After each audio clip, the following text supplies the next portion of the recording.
Hello, everyone. This is Zami Eccles-Irwin from FilmFestivalCircuit.com and the Assistant Director of the Oregon Short Film Festival. We are getting ready for our Spring 2023 session, which is going to be on May 29th at the beautiful, historic Clinton Street Theater. Today, I'm talking with one of our participating filmmakers. Jack Lattin is the Director of Primitive Art. Jack, thank you so much for meeting with me today. Thanks for having me. It's great to be here.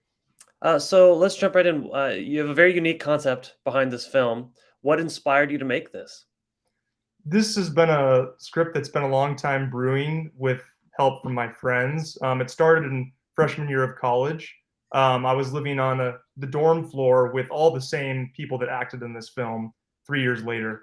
So the lead actor played the Neanderthal, and the two hippies were all kind of in my sphere freshman year, and I was inspired by their antics and their kind of dynamic, as well as the archaeology classes I was taking at the time, which dealt with early humans.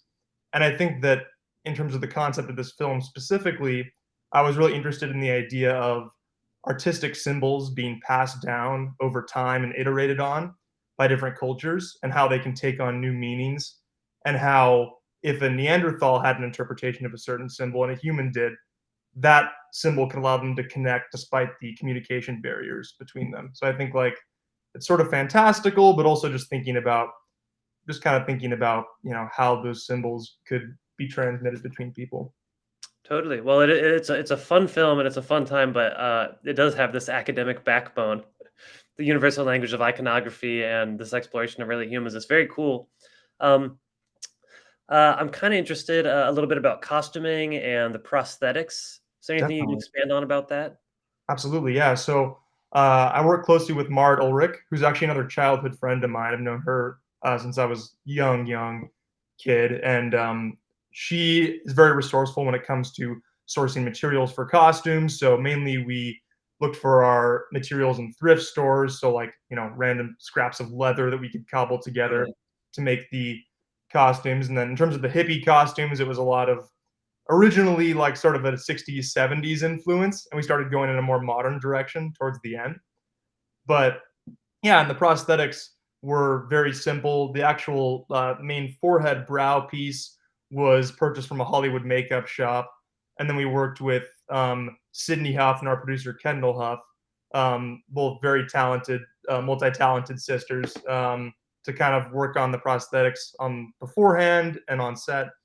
um, that was definitely one of the aspects that if we had the opportunity to shoot again, we would try to hone in on more and just have a more robust makeup department, I guess. But it was definitely like a great learning experience in terms of budgeting time for that, figuring out how a prosthetic will look in natural light when the sun's beating down and it shows all the imperfections. Totally. And so, yeah, no, I think we learned a lot from that process, definitely. I feel like it gives a good effect and it has like an old school movie feel to, whatever imperfect procedures to, it's better to have that suspension of disbelief and kind of participate in the film. Definitely. I'm kind of curious, what else did you learn from this process?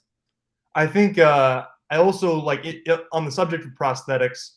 A lot of work was done with this film in post, Okay. in regards to color, power windows and resolve, and cleaning up the prosthetic after the fact to the best of our ability.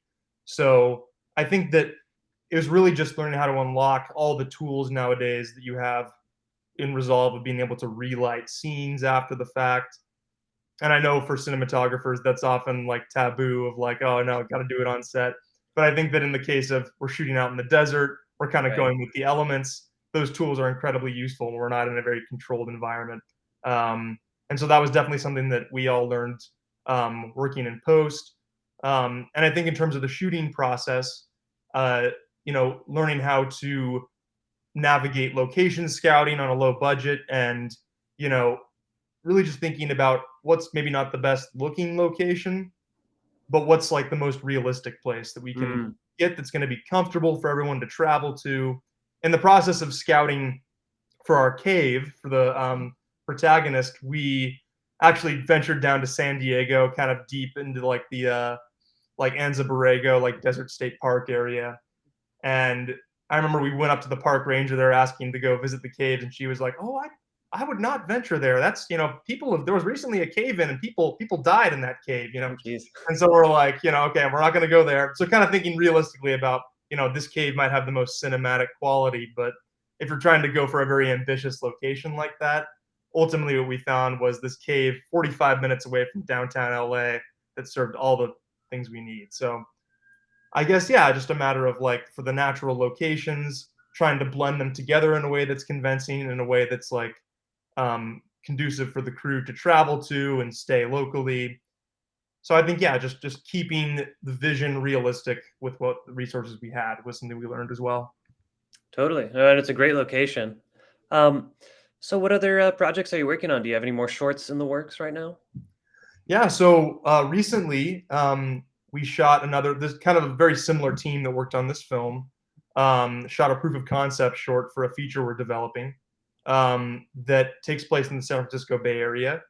It's a coming of age film starring Armenian Americans. And my co-writers on the project, I grew up with, went to high school with them. So a lot of it deals with like our um, growing up and our experience growing up in the Bay Area, but also heightening that to kind of put you in the headspace of a high schooler a little bit. So these characters that we follow through the film kind of embark on some sort of larger than life action sequences, if you will, to try to put you in the headspace of the high schooler who everything feels high stakes to them at the time. Totally. It's a very contained part of life, but it feels like the end of the world when something's going wrong in high school. And we're trying to convey that feeling in the film, Oh, that and sounds great. while also exploring like this unique family dynamic of this immigrant family in the Bay Area.